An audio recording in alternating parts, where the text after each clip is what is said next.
Being exposed is your access pass to community. I might have a little something. So I was watching this clip of Willamore Jr. and he was talking about how drinking started creeping up in his life after his separation, and he mentioned something that his father said, which was, Full transparency, after coffee, I might have a little something. I began to notice a pattern of that became my crutch. Now my daddy, he would always tell me, son, don't never let nothing have you. The only thing that can have you is something that you don't want to speak on. That means you want it even if it's bad. People hide stuff that they want. They confess things that they ain't ashamed of. That video reminded me of when I came out the second time. I had a very similar feeling that I couldn't shake, and what I said to myself was, this is the only thing that's like weighing me down. Now after this, there'll be nothing else left to hide.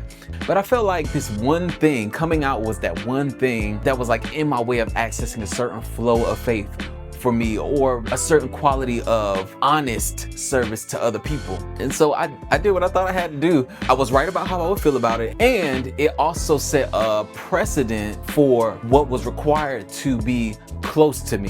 I've always been a person that people would confide in, and in doing all that, I've learned two things. One, no one shares information for free, and if there is no risk to being your full self, or if you haven't faced that risk, then essentially I can help you, but you can't help me. That's how I felt then. I do feel a little different about that now, but you have to be honest about what's going on with you before you get to access deeper parts of soul. Here's why I think that matters. Being exposed, or exposing yourself, is your access pass to community and freedom of mind.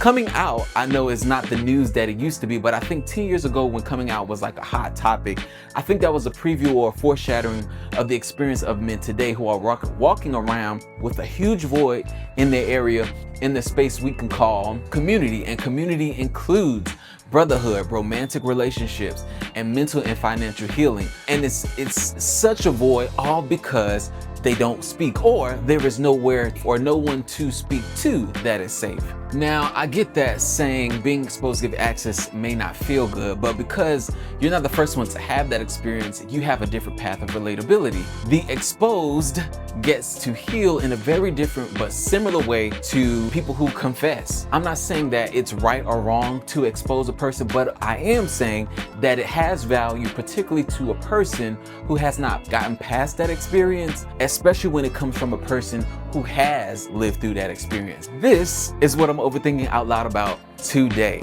Do you think there's a positive value in exposing someone in the context of building community? What advice would you give to someone who keeps hiding something that people already can see? I want to know your thoughts in the comments below.